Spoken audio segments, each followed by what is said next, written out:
A'udzu billahi minasy syaithanir rajim. Bismillahirrahmanirrahim. Assalamualaikum warahmatullahi wabarakatuh.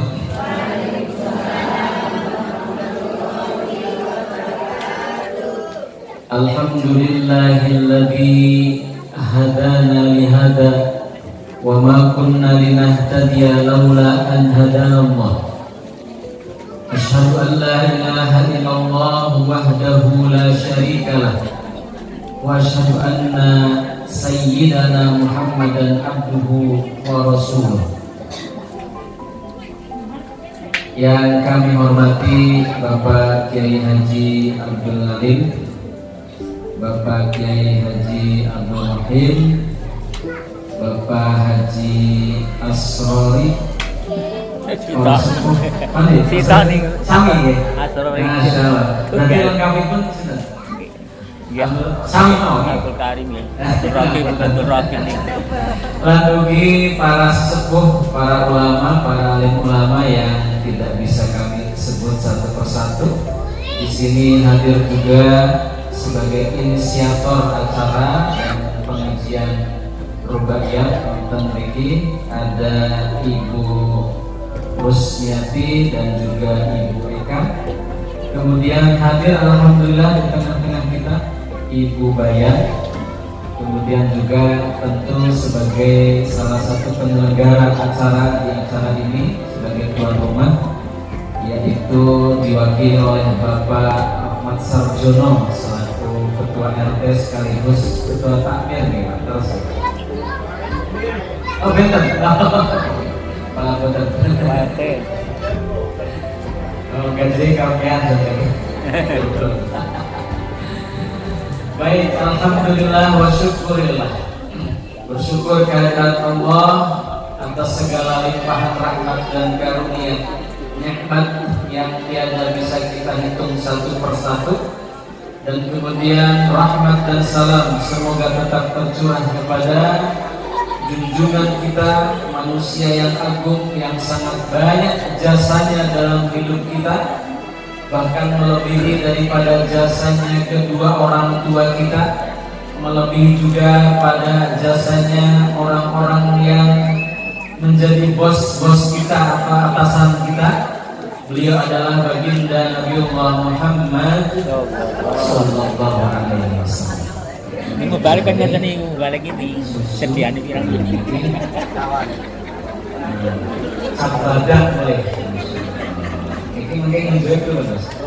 Nggak campur dulu. Luar biasa. Ibu bapak yang kami hormati, itu sarang-sarang sholawat boleh ya. Kalau sambut sholawat sarang grup qasidah Habus grup Hadrah Muslimah Tangkil. Sholawat itu pun sholawat apa? Sholawat Jibril ya. Sholawat Jibril itu pas bu. Sallallahu ala Muhammad. Sallallahu alaihi wasallam. Sallallahu ala Muhammad. Sallallahu alaihi wasallam. Sallallahu ala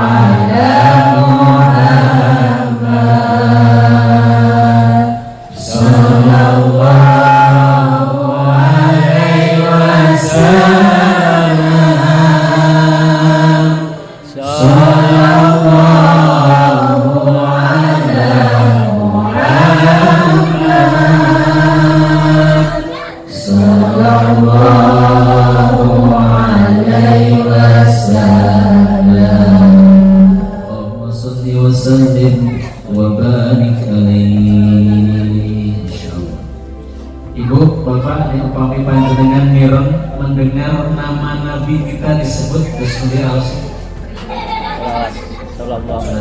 Kalau panjenengan kita semua merasa ketika mendengar nama Nabi kita Nabi Muhammad Sallallahu Alaihi Wasallam disebut, kemudian kita bergetar, maka insya Allah itu tandanya kita menjadi umatnya Nabi yang akan ditempatkan nanti bersama dengan Nabi, dekat dengan Nabi di surganya. Amin ya rabbal alamin. Ibu bapak yang kami hormati, kewajiban kita, salah satunya kewajiban kita terhadap Nabi kita itu adalah mencintai dan membela. Kenapa Bapak Ibu? Mencintai dan membela, itu kewajiban kita. Bapak Ibu, salah satu cara agar kita bisa membela dan mencintai Nabi yaitu mengerti dan tahu sirah, cerita, kisahnya Nabi kita, Nabi Muhammad. Saya akan sedikit menyampaikan penggalan kisahnya Nabi, tapi wabil khusus kisahnya Nabi yang mana beliau menunjukkan cintanya beliau kepada kita. Kalau panjenengan mendengar cerita ini, seharusnya kita akan menjadi semakin cinta kepada Nabi. Ibu bapak yang dirahmati Allah Subhanahu wa Ta'ala, Nabi pernah disusui oleh siapa? Halimatus Sya'diyah. Ibu Halimah dari suku Sa'ad. Makanya dikatakan Halimatus Sya'diyah.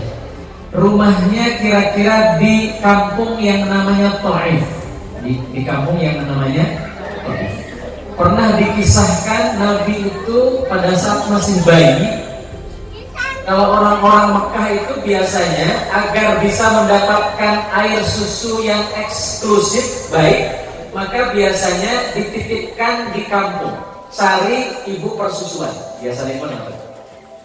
Kenapa? Karena kalau di kota itu sudah mulai banyak polusi, susu dan makanannya pun juga yang dimakan sudah bercampur sehingga susunya kurang begitu bagus. Nah, kemudian singkat kata, bismillah, dibawalah Nabi kita Nabi Muhammad Sallallahu Alaihi Wasallam yang masih bayi tersebut.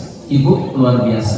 Langsung tiba-tiba pada saat digendong itu Nabi kita Nabi Muhammad Sallallahu Alaihi Wasallam, asiknya Ibu Halimatus Sya'diyah langsung banyak, langsung seketika. Langsung banyak, dan kemudian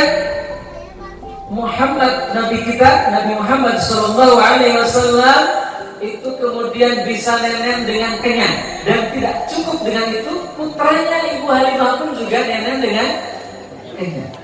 Subhanallah. Kemudian berjalan gitu, dan luar biasa selama perjalanan itu unta yang tua dan kurus itu tiba-tiba menjadi gemuk dan susunya menjadi banyak. Dan di perjalanan ibu dan keluarga ini, Ibu Halimatus Sya'diyah bersama keluarga semua dengan suaminya, dengan anak-anaknya, di tengah perjalanan pun juga kenyang. Kenapa? Karena bisa minum susu unta dengan kenyang semuanya. Dan sampai rumah pun juga begitu, tanamannya menjadi subur, hewan-hewan yang lain juga menjadi gemuk, menjadi berproduksi semakin baik. Dari situlah Ibu Halimah Sya'diyah mengatakan, ini beruntung. Coba kalau seandainya saya tidak ambil bayi tadi, maka saya mungkin tidak akan mendapatkan keanugerahan. Justru kemudian gara-gara itu, ibu-ibu yang lain itu apa itu? Gimana? Mary. Karena lebih beruntung Ibu Halimah. Lebih beruntung. Kenapa? Karena tidak hanya yang didapatkan itu kemudian upah. Mungkin beliau tidak mendapatkan upah, tapi karena hewan ternak jadi gemuk, produksinya jadi baik, tanamannya jadi baik, gitu ya, jadi bagus dan subur, maka justru keuntungan itu jauh lebih banyak daripada ibu-ibu persusuan yang lain. Subhanallah. Nah, singkat cerita, pada usia 11 tahun kenabian, kira-kira Nabi usianya 51 tahun, Bapak. Nabi sudah mulai diusir oleh orang-orang kafir Quraisy. Beliau sudah mulai dipersulit dalam dakwah.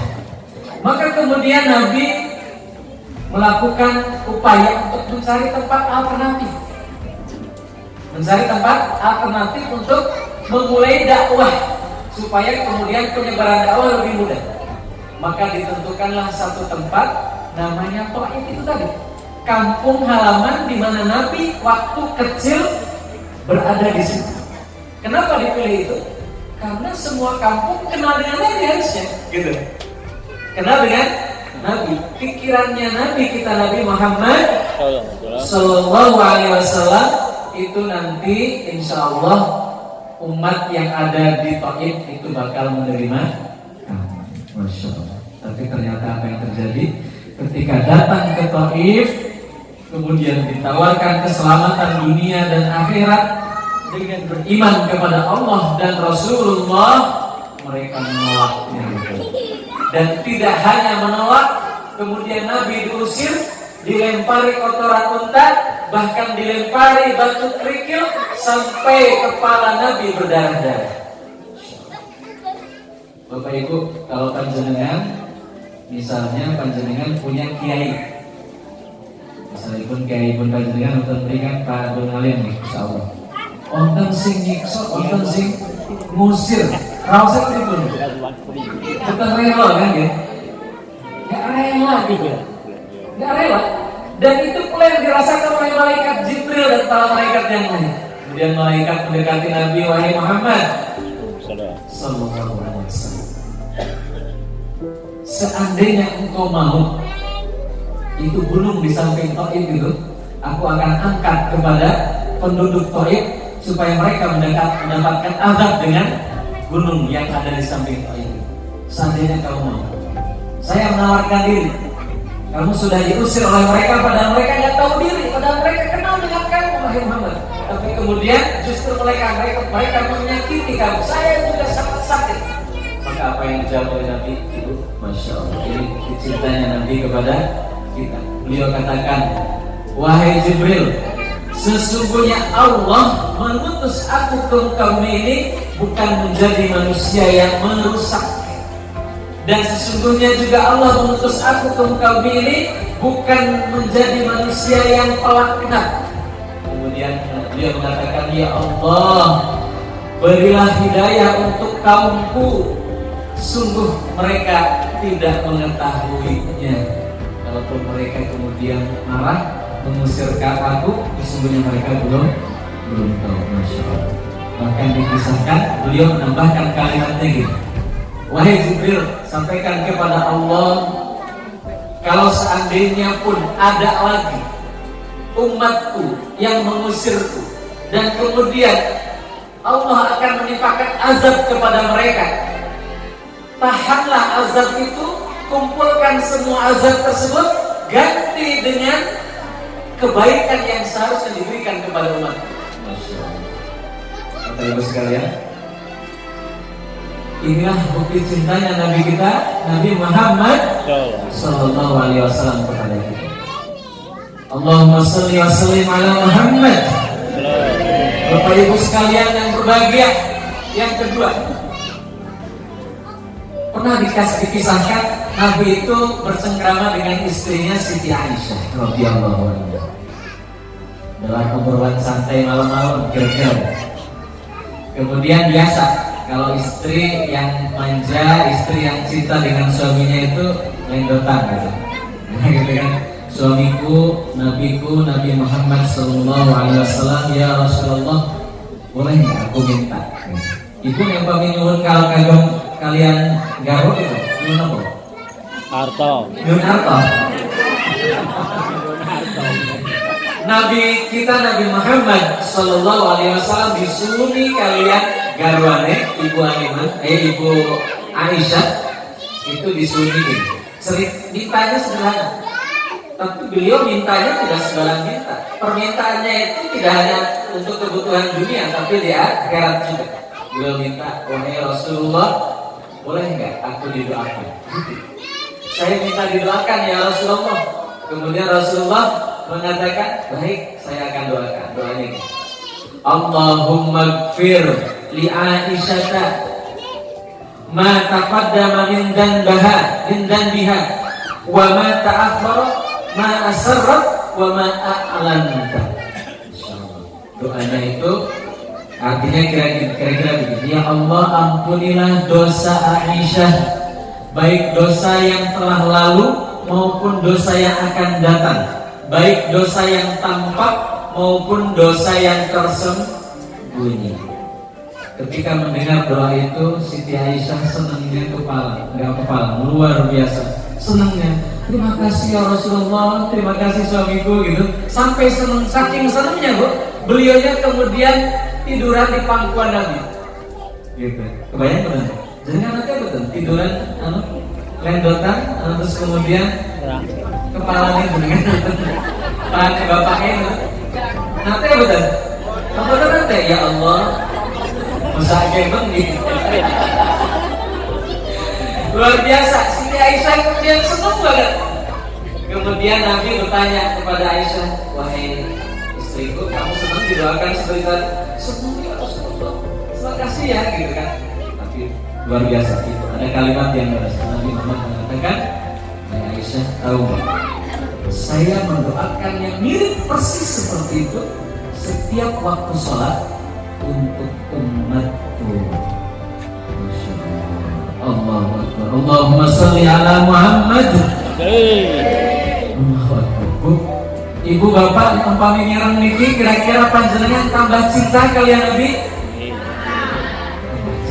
Subhanallah. Nabi kita mengingat kita sampai-sampai di saat waktu sholatnya selalu mendoakan kita. Padahal beliau belum pernah ketemu dengan kita. Beliau gak kenal kita, tapi beliau sangat mencintai kita. Ada lagi kisah berikutnya. Ini kisah di mana Nabi Muhammad Sallallahu Alaihi Wasallam itu minta seminta-mintanya kepada Allah Subhanahu Wa Taala. Dikisahkan pada satu malam di sepertiga malam, 2/3 malam terakhir. Benten kalian antara sepertiga, kalian 2/3. Nek umpami sepertiga malam terakhir tahajud itu kira-kira mulai jam 1:30. Tapi nek 2/3 malam kira-kira jam 10:30. Nabi sholat tahajud dari 10:30 sampai subuh. 10:30 sampai subuh. Nanti belum sih. Nanti. Nabi Muhammad Sallallahu Alaihi Wasallam sholat tahajud 2/3 malam 10:30 sampai subuh. Kemudian beliau berarti kan lama sholatnya itu 2 rakaat salam, 2 rakaat salam, 2 rakaat salam. Tapi yang luar biasa yang menarik, setiap rakaatnya beliau mengulang-ulang satu ayat yang pendek, yaitu surat Al-Maidah ayat 118. Masya Allah. Ayat ini pun ngatanya, in tu'adzibuhum fa innahum ibaduk wa in taghfir lahum fa innaka antal azizul hakim. In tu'adzibuhum fa innahum ibaduk wa in taghfir lahum fa innaka antal azizul hakim. Diulang-ulang, satu rakaat itu bisa puluhan bahkan ratusan kali. Diulang-ulang ayat itu. Masya Allah. Ayat ini kira-kira artinya ya, sesungguhnya ya Allah, jika hambamu, jika umatku itu berbuat dosa, tapi kemudian kau siksa nanti di neraka, ya Allah, mereka itu hambamu ya Allah, kenapa engkau siksa? Kira-kira gitu. Tapi seandainya engkau mengampuni dosa-dosa hambamu ya Allah, sesungguhnya engkau adalah maha gagah dan maha bijaksana. Engkau adalah zat yang maha perkasa dan lagi maha bijaksana. Masya Allah. Kira-kira ayat ini adalah ayat yang Nabi kita Nabi Muhammad Sallallahu Alaihi Wasallam itu apa istilahnya itu, membujuk Allah, membujuk Allah. Maka kemudian diketahui oleh para sahabat terheran-heran, Rasulullah kenapa ini sholatnya mengulang-ulang satu ayat itu saja sampai pagi.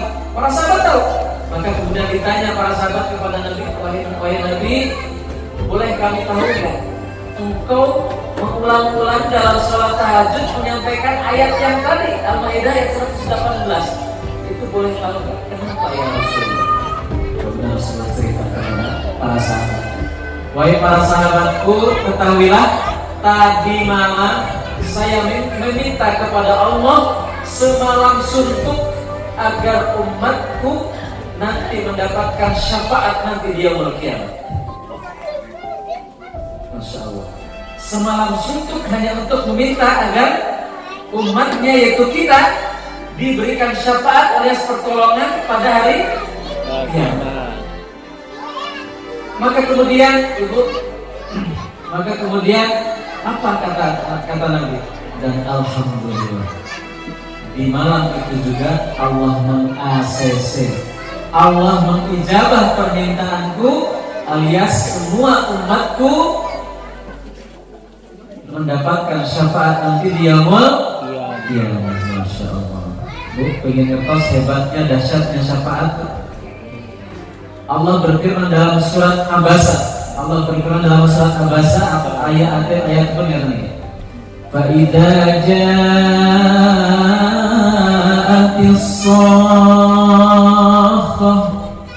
يَوْمَ يَفِرُّ الْمَرْءُ مِنْ أَخِيهِ وَأُمِّهِ وَأَبِيهِ وَصَاحِبَتِهِ وَبَنِيهِ لِكُلِّ امْرِئٍ مِّنْهُمْ يَوْمَئِذٍ شأن يغنيه. Masya Allah.